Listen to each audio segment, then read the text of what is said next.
السلام علیکم۔ یہ بہت پرانی کہانی ہے۔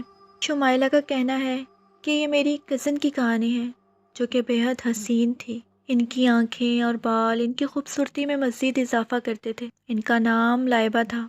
ہمارے دو ماموں پنجاب میں رہتے تھے۔ ہم ماموں کے بیٹے کی شادی میں پنجاب گئے تھے۔ دونوں ماموں کے الگ الگ گھر تھے۔ دونوں گھروں کے بیچ میں ایک آسیب زدہ مکان تھا، کافی سالوں سے بند تھا۔ اس طرح سے تینوں گھروں کی چھتیں آپس میں ملی ہوئی تھی۔ ہم مایوں والے دن پنجاب پہنچے تھے۔ خوب شوق سے رات کے فنکشن کی تیاری کر رہے تھے۔ مجھے آج بھی یاد ہے، میری کزن اس دن بہت حسین لگ رہی تھی۔ انہوں نے پیلے رنگ کا سوٹ پہنا ہوا تھا۔ رات کو مایوں ختم ہوا تو سب لڑکیاں چھت پر ہنسی مذاق کر رہی تھی۔ دوسرے ماموں کا گھر جو کہ آسیب زدہ مکان کے برابر میں تھا، وہاں ہماری ایک اور کزن کھڑی دور سے باتیں کر رہی تھی۔ انہیں دیکھ کر لائبہ نے کہا، تم اتنی جلدی کیوں گھر چلی گئی ہو؟ واپس آ جاؤ، ڈھیر ساری باتیں کریں گے۔ انہوں نے کہا کہ اب روڈ والے راستے سے اس وقت کوئی نہیں آنے دے گا اور میں اس مکان کی چھت کراس کر کے آ نہیں سکتی، مجھے ڈر لگے گا اکیلے۔ لائبہ آپی نے کہا، تم رکو، میں تمہیں یہیں سے لینے آتی ہوں۔ یہ کہہ کر وہ آسیب زدہ مکان کی چھت پر اتر گئی۔ باقی لڑکیوں نے روکنا چاہا کہ یہاں سے نہ جاؤ کیونکہ ان کے بال کھلے ہوئے تھے اور پیلے رنگ کا سوٹ پہنا ہوا تھا، لیکن وہ نہیں مانی۔ اس مکان کی پوری چھت انہوں نے کراس کی اور کزن کو ساتھ لے کر کچھ ہی وقت میں واپس آ گئی۔ وہ ان کی زندگی کا آخری فنکشن تھا۔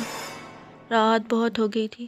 باتیں کرتے کرتے سب سو گئے۔ صبح اٹھے تو انہیں معمولی بخار تھا۔ مغرب ہوتے ہی بخار بہت تیز ہو گیا تھا، اتنا تیز کہ وہ مہندی کا فنکشن اٹینڈ نہ کر سکی۔ اگلے دن ڈاکٹر کو دکھایا۔ ڈاکٹر نے دوا دی اور چلا گیا، لیکن پھر وہی مسئلہ کہ رات میں بخار تیز ہو جاتا تھا۔ ایک ہفتہ گزرنے اور مسلسل ڈاکٹرز بدلنے کے باوجود ان کی حالت بہتر نہ ہوئی، یہاں تک کہ ہم واپس اپنے گھر کراچی آ گئے۔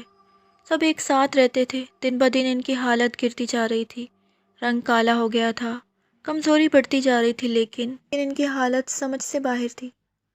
20 دن گزرنے کے بعد محلے کی ایک عورت نے کسی عالم کو دکھانے کی ترغیب دی۔ عالم کو دکھایا تو اس نے کچھ نہ بتایا۔ ایک اور عالم کو دکھایا تو انہوں نے کہا کہ چڑیل کے قبضے میں ہے۔ 40 دن کے بخار میں گزر گئے پر طبیعت بہتر نہ ہوئی ان کی۔ دوبارہ انہیں ایک اسپتال میں ایڈمٹ کروا دیا تھا۔ ساری رپورٹس کلیئر تھی، کوئی بیماری نہ تھی۔ ایک ڈاکٹر نے ایک عالم کا پتہ دیا۔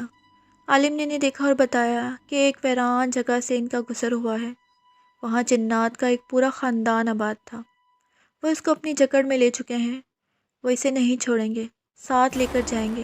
میں اسے ٹھیک نہیں کر سکتا کیونکہ بہت گہری قوت ہے، پلٹ کر آپ کو اور مجھے نقصان پہنچا سکتی ہے۔ اس بچی کے بالوں کے عاشق ہیں وہ۔ آپ اللہ سے دعا کریں اور قرآن کی تلاوت ان کے سامنے کیا کریں اور ان کے بال کاٹ دیں۔